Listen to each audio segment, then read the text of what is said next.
지금 잘 보면요, 어디가 위험하냐? 교회 안이 위험합니다.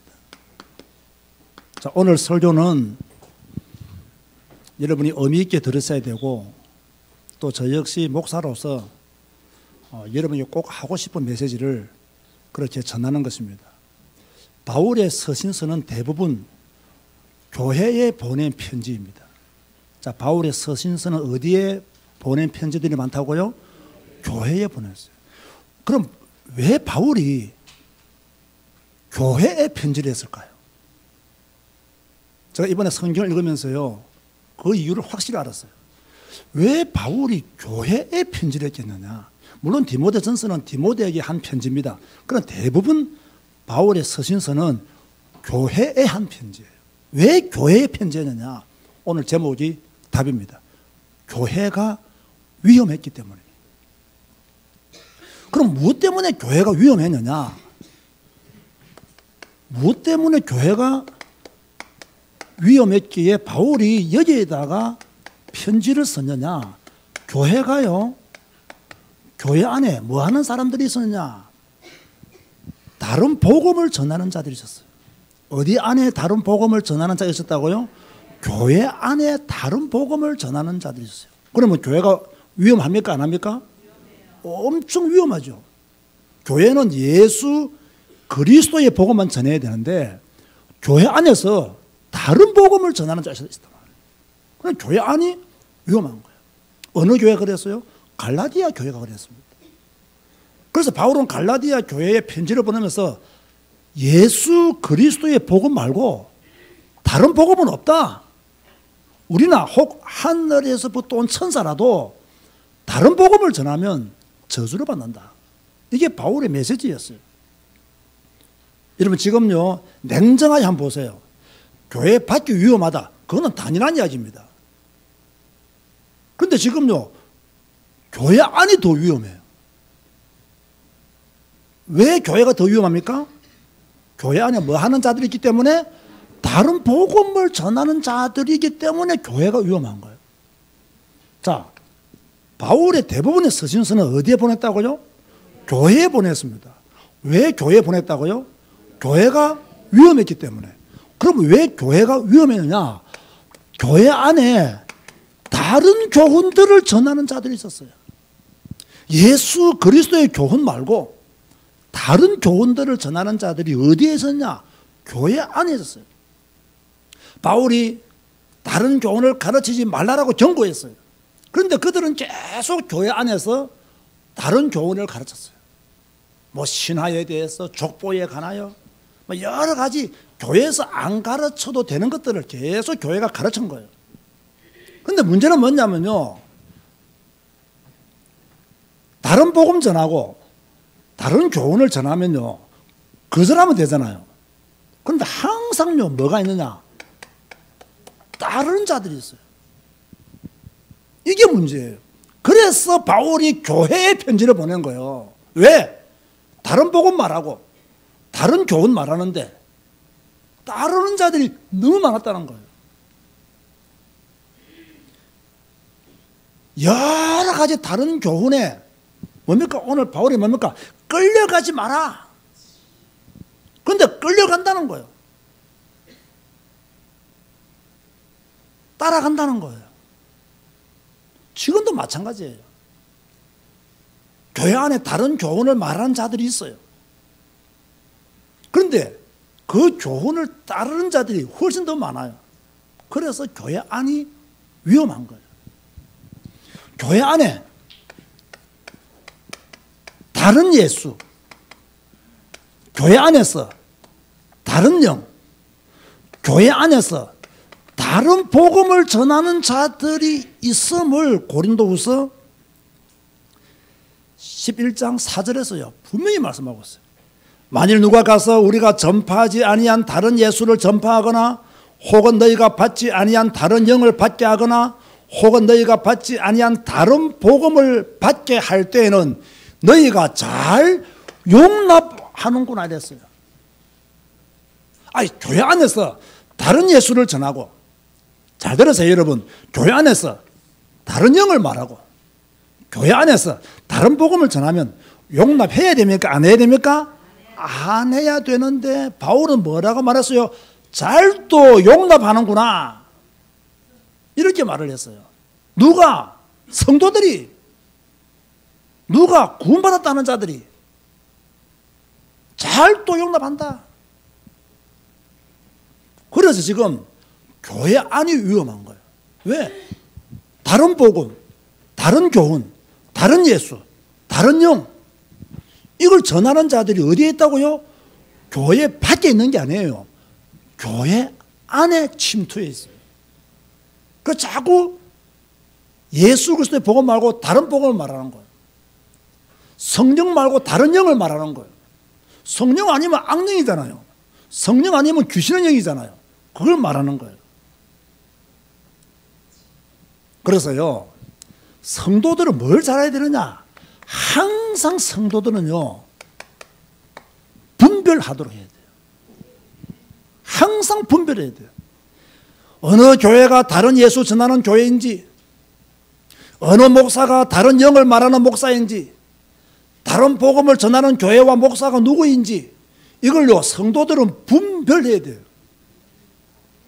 다른 사람의 행동을 분별해가지고 비난하고 율법적으로 비판할 것이 아니라 제일 먼저 무엇부터 분별해야 되느냐? 다른 복음, 다른 예수, 다른 영을 전하는지, 다른 교훈을 전하는지, 이것부터 성도들은 뭐 할 줄 알아야 되느냐? 분별할 줄 알아야 돼요. 분별은 뭐예요? 오늘 아동부 예배 시간 하나가 확실하게 말했어요. 가려내는 거. 이거 내가 말한 게 아니에요. 하나가 말했어요. 분별이 뭐냐 했더니 가려내는 거. 성도들은요, 가려내야 돼요. 누가 다른 복음을 말하는지, 누가 다른 교훈을 말하는지, 누가 다른 예수를 말하는지 가려내야 된다고요. 이거 누가 해야 된다고요? 성도들이 해야 돼요. 여러분의 영혼과 관련된 것이고, 여러분의 미래와 관련된 것이고, 여러분의 생명과 관련된 것이잖아요. 이것을 가려내지도 않고 무조건 아멘. 이것은 옳지 않다는 거예요. 지금도요, 하나님의 이름을 빙자하여 다른 복음 전하는 자들이 있습니다. 이 다른 복음을 전하는 자들은요, 역사 이래로 항상 있었습니다. 어디에 거짓 선지자들이 있느냐? 교회 안에 거짓 선지자가 있어요.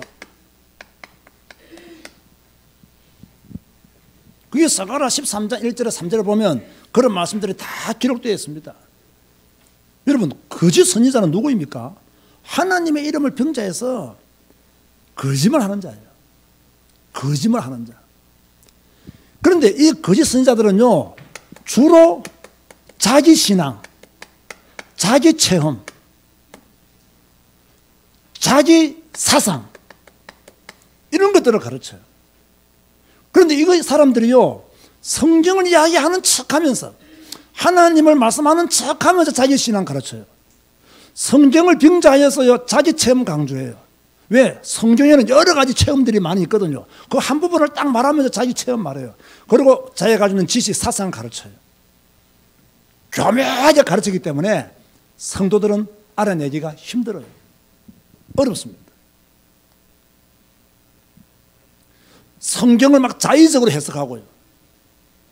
자기가 원하는 방식으로 막 성경을 해석하면서 몰아갑니다. 그러면요, 반드시 누가 생긴다고요?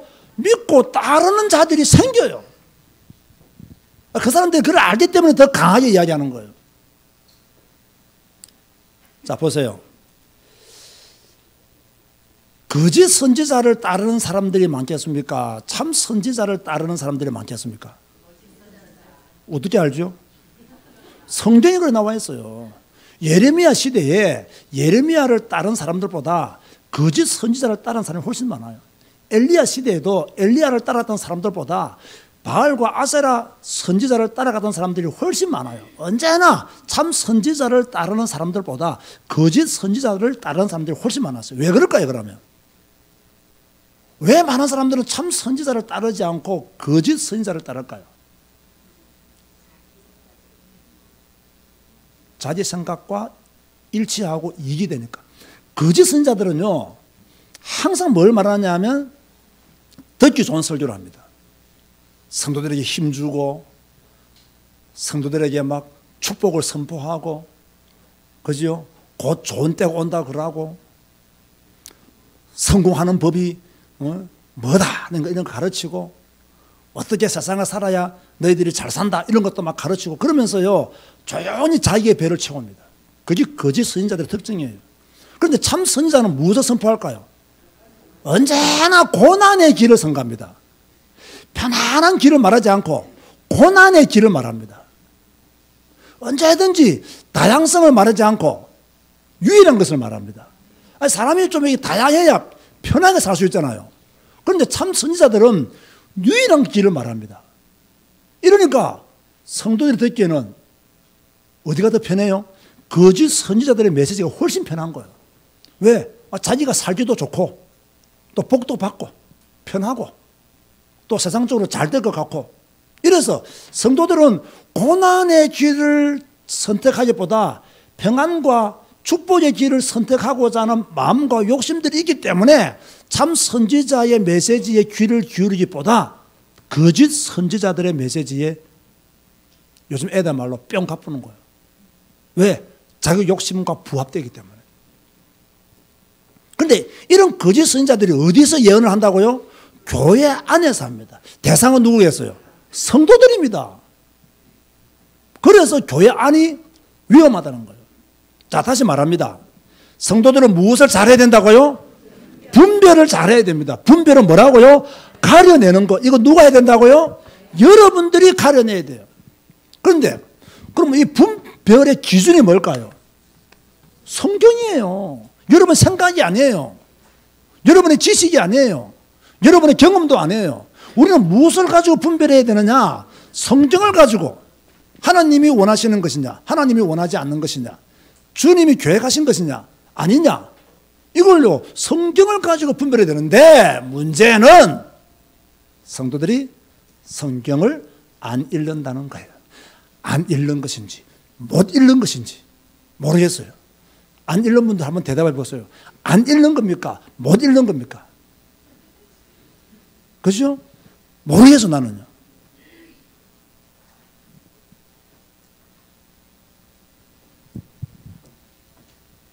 다시 말합니다. 갈라디아 교회 안에 누가 있었느냐? 다른 복음을 말하는 자들이 있었어요. 어디서 말했다고요? 교회 안에서. 그러면 다른 복음을 딱 전하면 성도들은 거부해야 되잖아요. 그런데 거부하지 않습니다. 잘 또 용납했습니다. 그러면 왜 이런 현상이 생겼느냐? 분별하지 못하기 때문이에요. 근데 여러분 잘 들어보세요. 이 당시에 성도들의 손에 성경이 있었을까요? 없었을까요? 없었어요. 저는 오히려요, 이 시대 사람들이 분별하지 못한 이유에 대해서는 이해가 돼요. 왜? 자기들 손에 성경이 없었기 때문에. 그러면 오늘날 여러분의 손에 성경이 있습니까? 없습니까? 있잖아요. 분별할 수 있는 기준이 있습니까? 없습니까? 있잖아요. 근데 여러분들이 분별하지 못해서 거짓 선지자들에게 다른 복음에, 다른 교훈에, 다른 예수에 넘어가면 책임은 누가 되는 거예요? 여러분 자신에게 있다는 거예요.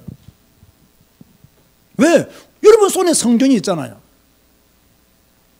그런데 성경과 관계없는 메시지를 계속 전하는데도 넙죽 잘 받아먹어요. 이게 성경적 근거가 있는지 없는지도 모르고 무조건 아멘 합니다. 나는 여러분이 무조건 아멘, 나는 어리석은 교인 되지 않기를 바랍니다. 무조건 나한테 유익하다고 아멘 아멘 하고 소리치는 그런 어리석은 교인이 되면 안 된단 말이에요. 내가 원하는 메시지가 아니라 할지라도 성경이 그렇게 말씀하고 있으면 눈물을 흘리면서 아멘 해야 됩니다. 그게 성도입니다. 그게 믿음의 사람이라고요. 다시 말합니다, 여러분. 분별하지 못하고 다른 복음을 따라간다면 이 책임이 누구한테 있는 거예요? 성도 여러분 자신에 있는 겁니다. 목사에게 있는 게 아닙니다. 그래서 오늘 양심껏 내가 설교하는 거라고요. 어느 목사님이 그렇게 설교하던데요. 어느 목사님이 그렇게 외치던데요. 어느 목사님이 그렇게 말씀하셨는데요. 여러분 손에 뭐가 있다고요? 성경이 있잖아요. 그 성경 가지고 확인을 해야 되지. 바울은 에베소 교회에서요, 이 다른 교훈을 하는 자들이 있다는 걸 알았어요. 언제나 교회 안에 다른 복음, 다른 교훈, 다른 예수, 다른 영, 교회 안에서 전한다고요. 그래서 교회 안이 위험한 거예요. 그러면 지금 보세요. 교회 안이 위험하다는 말을 바꾸면 어떻게 될까요? 성도들이 위험한 거예요.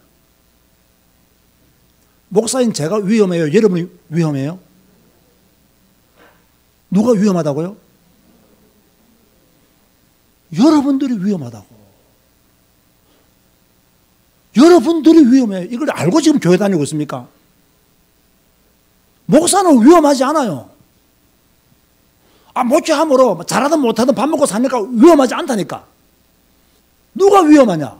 성도들이 위험해요. 이걸 성도들이 모르고 있는 거예요. 교회 안에서 다른 복음 전하고, 교회 안에서 다른 교훈 말하고, 교회 안에서 다른 예수 전하고, 다른 영을 전하는데 교인들은 전혀 모르고 있어요. 답답한 거예요. 그러면서 책임을 누구한테 돌리느냐? 누구한테 돌리죠? 목사한테 돌린단 말이에요. 그래서 제가 오늘 어리석은 성도가 되지 말라는 거예요. 여러분 영혼과 관련된 거예요. 여러분의 생명과 관련된 거예요. 여러분 자신의 일이에요. 아담이 선악과를 따먹고 하와에게 책임을 돌리듯이 여러분이 목사에게 책임을 돌리면 안 돼요. 그건 창세기 3장이에요. 남다다는 것은. 여러분 손에 성전이 있어요. 여러분은 성경을 읽을 수 있는 능력이 있어요. 성경을 읽고 제대로 판단할 수 있는 지혜가 있어요. 하나님이 주신 지혜예요. 이런 것들을 활용해서 여러분들이 성경 안에 있도록 노력해야 되고, 포도나무이신 예수 그리스도에 붙어 있도록 해야 되고, 여러분이 성경적이고 지극히 선한 것을 분별하도록 노력하라고 빌립보서 1장 10절에 분명히 지극히 선한 것을 분별하라고 말씀했는데, 지극히 선한 것을 가려내지를 않아요. 이래서 성도들이 당하는 겁니다. 이래서 성도들이 목사한테 사기당하고, 이래서 성도들이 교회에 속고. 왜? 다른 복음, 다른 예수, 다른 영, 다른 교훈, 이거 전하는지도 모르고 무조건 아멘. 자기 이익과 맞으면 무조건 아멘. 이러니까 뭡니까? 잘못하면 공포에 질리기도 하고 두려움에 빠지기도 하고, 그런 말씀에 순종 안 하면 저주받을 것 같고 성경적 근거도 없는데 그런 속는 겁니다. 저는 이제 분명히 말합니다. 지금요, 한국 교회 성도들은 위기 가운데 있다. 정말 위기 가운데 있습니다. 왜? 지금 신앙의 본질과 관계없는 그런 메시지들이 한국 교회에 난무합니다. 저는 오늘 회개하는 마음으로요, 지금요, 한국 교회는 완전히 신비주의에 물들어 버렸어요. 여러분, 신비주의가 뭡니까? 저 곰곰이 생각해 봤죠. 신비주의가 무엇이냐? 말씀을 말하는데 무당식으로 예수 믿는 거예요. 그게 신비주의예요. 막 이상한 영적 세계 이야기하고, 환상 이야기하고, 방언 이야기하고, 은사 이야기하고, 예언 이야기하고, 그러면서 특별한 권한이 자기한테 있는 것처럼 말하고, 자기만 따르면 복 받는다 그러고, 이상한 것들이 교회 안에 엄청 많아요. 제가 오늘 설교를 선포하기 전에요, 제 사무실 몇 바퀴 돌았어요. 오늘 절제해야 된다. 절제해야 된다. 주여 절제하게 하여 주옵소서. 이상한 신비주의 이런 걸 또요, 이런 걸 전하면 누가 있다고요? 따르는 자들이 있어요. 따르는 자들이 많아요.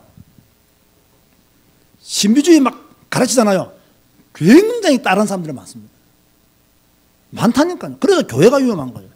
지금 교회는요, 율법이 아닙니다. 율법주의에 빠진 사람들이 굉장히 많습니다. 제가 율법주의를 한번 생각해 봤다고요. 뭐라고 설명해야 간단할까? 생각해보니까요, 성경 말씀을 말하는데 다른 사람에게 적용해서 말하는 것은 율법주의입니다. 그게 율법주의예요. 성경을 말해요. 그런데 자꾸 다른 사람에게 말을 해요. 자기한테 말해야 되잖아요. 제가 얼마 전에 서울에서 강의하면서 이런 말을 했습니다. 절대로 다른 사람에게 쓰면 안 되는 단어 3가지 있다. 치유. 너 치유받아라. 이런 말 하지 마라. 니나 치유받아라. 니 말하는 니나 치유받아. 그 말이에요.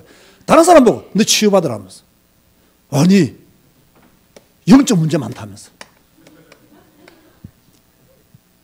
자기 영적인 문제를 걱정해 왜 다른 사람 영적 문제? 이게 율법주의란 말이에요. 다른 사람 보고 치유받으라.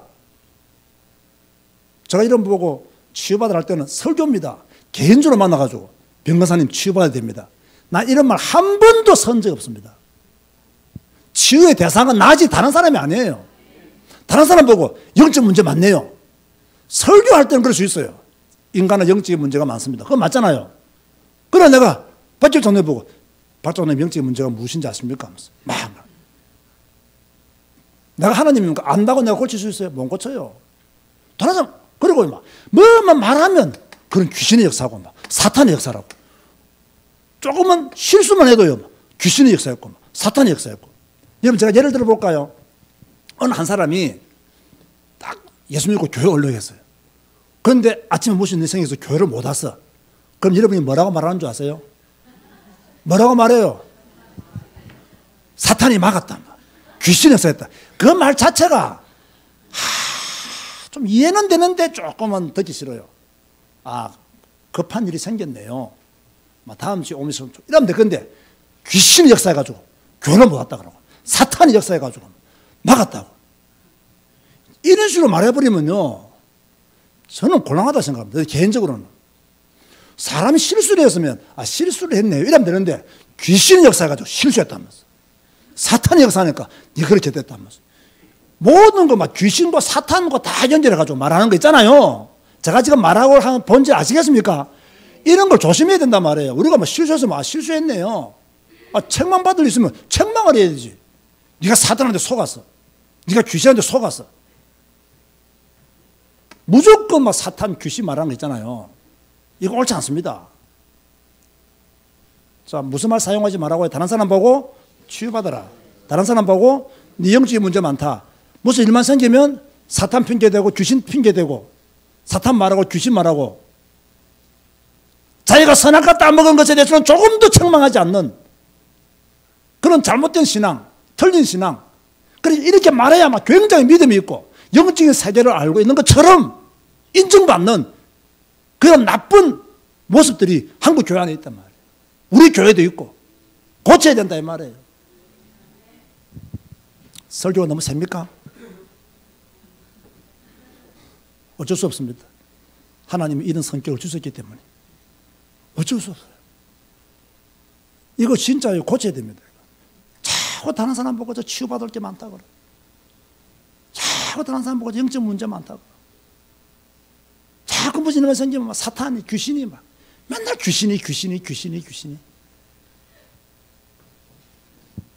지금 웃고 있는 저 사람도 여기에 해당하는 사람이에요.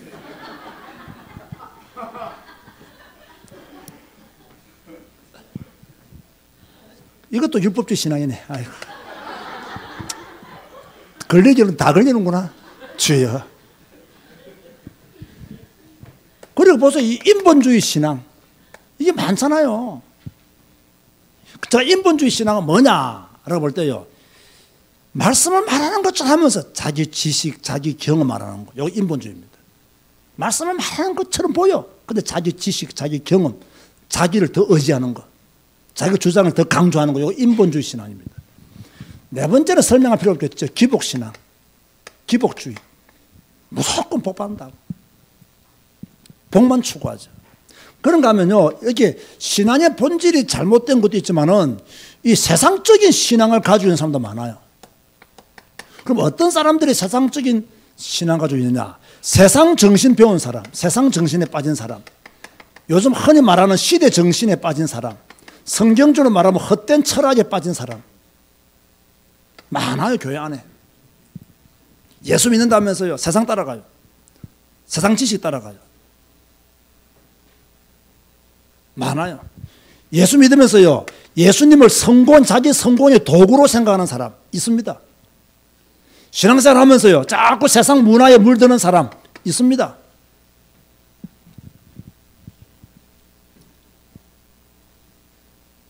저는 지금까지 목회하면서요, 성도들이요, 목사님 세상이 어떤 줄 아십니까? 이런 말 쓰는 성도 많이 만났습니다. 세상이 어떤 줄 아십니까? 세상은 많이 안다는 이야기죠. 목사는 세상 모른다는 이야기죠. 그런데 세상이 어떤 줄 아십니까? 이런 말 쓰는 배경에는요, 전혀 성경대로 안 사는 거예요. 그 세상이 어떤 줄 아십니까? 나는 말하고 싶어요. 성경이 무엇을 말하고 있는지 아십니까? 성경이 무엇을 말씀하고 있는지 아십니까? 난 이거 말하고 싶은 거예요. 그런데 성도들은 뭘 말한다고요? 세상이 어떤 줄 아십니까?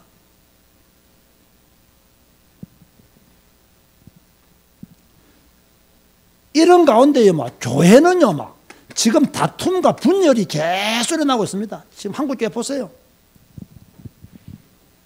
목회자와 성도들 간의 갈등이 많습니다. 특별히 목사와 장로의 갈등은 지금 하늘에 닿았습니다. 지금. 우리 교회처럼 목사와 장로 갈등이 없는 교회는요, 한국교회 0. 몇 프로에 해당하는 겁니다. 엄청 많습니다. 교단끼리 갈등 많습니다. 대한예수교 장로를 했지만 장로의 안에 교단이 400개가 넘습니다. 전부 다 자기는 정통이고 다른 사람은 이단이랍니다. 여러분, 합동적 목사가 통합적 교회 가지고 설교하기가 쉽지 않습니다. 통합적 목사 설교가 합동적 교단 가지고 설교 못합니다. 고신적 목사는 더 못옵니다. 더 못옵니다. 서로가 이단이랍니다. 자기는 정통이고. 나도 볼 때는 내 말고 다 이단 같아요.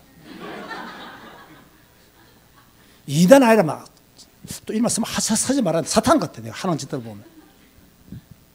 진짜요. 다 그렇습니다.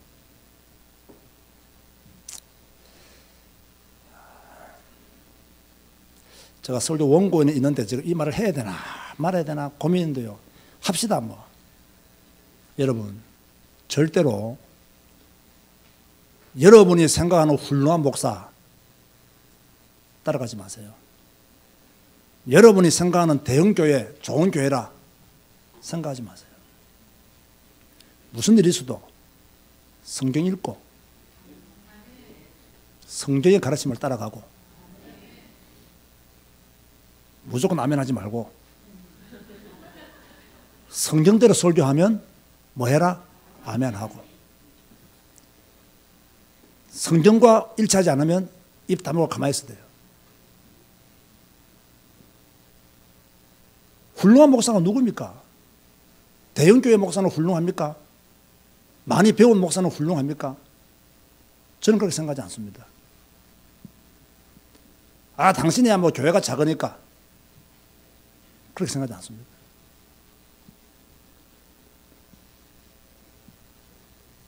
그런데요, 훌륭한 목사, 대형교회 목사, 제가 또 어렵게 말합니다. 목사의 행위를 보고 예수 믿지 말고 목사의 행위를 보고 예수 버리지도 마세요. 죄 안 짓는 목사 없고요. 그렇다고 죄 짓는 목사 때문에 예수님을 떠나는 것은 더 위험합니다. 이해가 됩니까? 목사 때문에 예수 믿고 내가 저런 목사 보니까 예수 못 믿겠다. 다시 말합니다. 죄 안 짓는 목사 없고 너무 부끄러워서 내가 말을 못하겠지만 죄 안 짓는 목사 없고 죄 짓는 목사 때문에 여러분이 예수님을 부인한다면 예수님을 안 믿는다면 그건 더 어리석은 짓입니다. 그래서 성경 읽고 성경의 가르침을 따라가고 여러분 손에 있는 성경을 가까이 하고 그 성경과 함께 살도록 해야 됩니다. 이런 때에 우리 제자교회는 어떤 교회가 되어야 되느냐? 오직 성경입니다. 왜? 세상에 믿을 놈 아주 없기 때문에.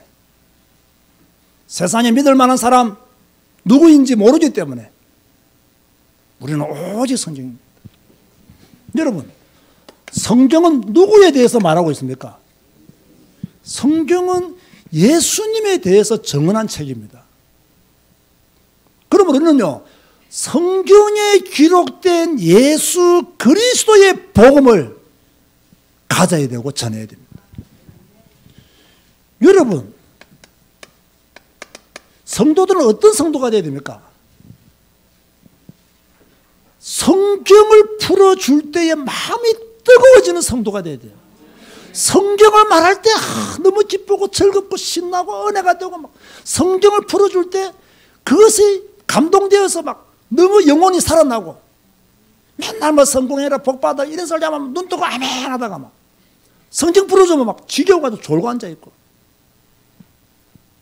여러분 어떤 성도가 복이 있는 성도입니까? 계시록 1장 3절에 뭐라 했습니까? 읽는 자와 듣는 자와 그 가운데 기록한 것을 지키는 자가 복이 있다 말했습니다. 이런 성도 되시기를 주 이름으로 축원드립니다.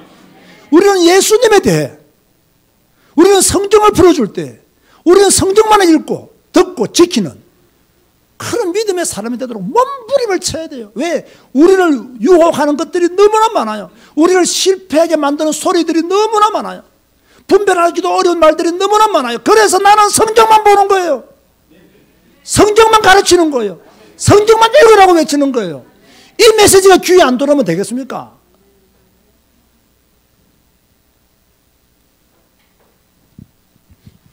이럴 때 우리 교회는 더욱더 기도하면서 성령 충만한 교회가 돼야 돼요. 초대교회는 뭐 했습니까? 마음을 같이하여 오로지 기도하여 힘썼어요. 그런데 요즘 성도들은 오로지 기도 안 하기를 힘씁니다. 전혀 기도를 안 합니다. 전부 다 기복주의 신앙이 다 빠져있어요. 기도는 안 하고 복 받으려고. 기도했던 결과가 어떻게 나타났냐? 성령 충만. 이런 교회 돼야 됩니다. 이런 교회 만들어야 돼요. 우리는 어떤 교회가 돼야 되느냐? 우리는 전도하고 우리는 선교하는 교회가 돼야 돼요. 예수님께서 말씀하셨잖아요. 모든 족속을 뭡니까? 제다 삼으라. 예수님께서 말씀하셨잖아요. 온 천하에 다니며 만민에게 복음을 전하라. 예수님께서 말씀하셨잖아요. 땅끝까지 이르러 내 전인이 되어라. 왜 우리가 캄보디아 선교합니까? 이 성경 구절 때문에 캄보디아 선교하는 거예요. 우리 교회도 작고 한국 교회도 어려운 교회 많은데 왜 우리가 복음 전해야 됩니까? 캄보디아에 모든 민족 만민에게 땅끝까지 이르러 전인되라고 주님이 우리에게 말씀하셨기 때문에 이 말씀에 순종하기 위해서 우리는 캄보디아에 복음 전하는 것입니다. 자, 그렇다면 오늘 설교가 주는 메시지가 뭡니까? 지금 누가 위험하다? 성도가 위험하다는 거예요. 교회가 위험해요. 제가 볼 때는요, 여러분이 너무 위험해요. 저는 위험하지 않습니다. 목사기 때문에. 그런데 여러분이 너무나 위험해요. 성경에 무지한 성도들이 너무나 많아요. 다른 복음, 다른 교훈, 다른 연에 속고 있는 성도들이 너무나 많아요. 복음 없는 설교, 성경적이지 못한 설교에 귀를 기울이고 그런 설교를 좋아하고 그런 설교를 따르고 끌려다니는 성도들이 이 땅에 너무나 많아요. 그러면 당신만 옳다는 말입니까? 아닙니다. 그래서 뭐 읽어라? 성경 읽어라! 이렇게 말하는 거예요. 누가 내가 옳다고 합니까? 나는 지은 것은 죄밖에 없어요. 성경 읽으라는 거예요. 누구를 위해서? 여러분 자신을 위해서. 성경을 읽으란 말은 성경에 기록된 예수, 성경에 기록된 복음, 성경에 기록된 영, 그 영을 믿고 따르라는 거예요. 다시 말합니다. 여러분의 자신의 영혼, 미래 절대로 사람에게 맡기지 말고 성경을 통해 인도받으시기 바랍니다. 성경을 따라가면 됩니다. 목사 탓, 다른 성도 탓하지 마세요. 어리석은 짓입니다.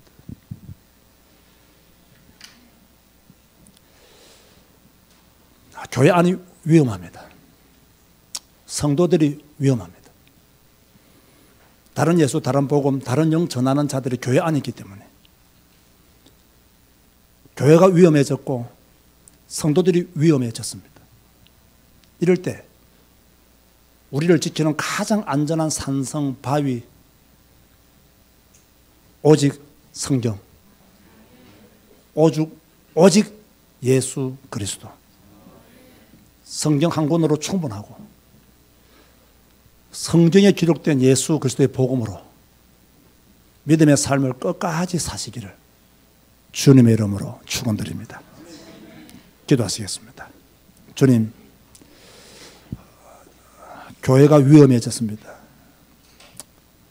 성도들이 풍랑을 만났습니다. 위기입니다. 다른 복음, 다른 교훈, 다른 예수, 다른 영이 교회 안에서 판을 치고 있습니다. 성도들은 분별하지 못하고 따라가고 있습니다.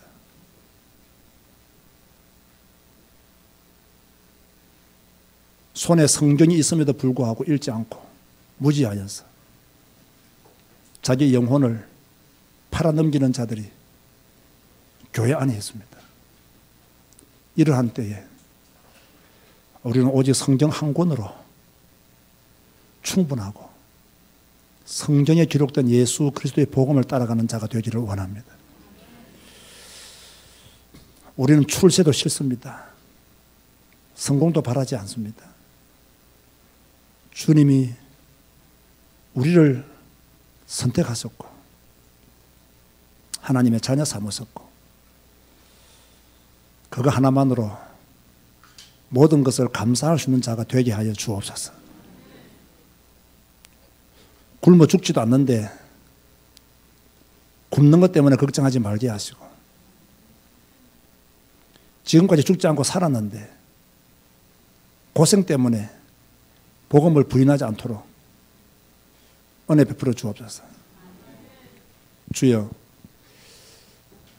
우리는 고난의 길을 기꺼이 가기를 원합니다. 바르게 예수 믿고 바르게 성경 말씀 따라가고 성경 말씀대로 따라가려고 몸부림치는데 우리를 이단이라 해도 우리는 그 길에서 벗어나지 않기를 원합니다. 왜냐하면 성경이 우리에게 말씀하고 있기 때문입니다. 주여, 우리 성도들에게 성경을 더 밝게 알 수 있는 지혜와 지식을 허락하여 주옵소서.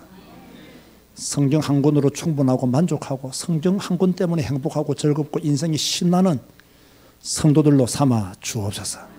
우리 교회 모든 성도들이 성경 안에 있게 하여 주옵소서. 예수님의 이름으로 기도드리옵나이다. 아멘.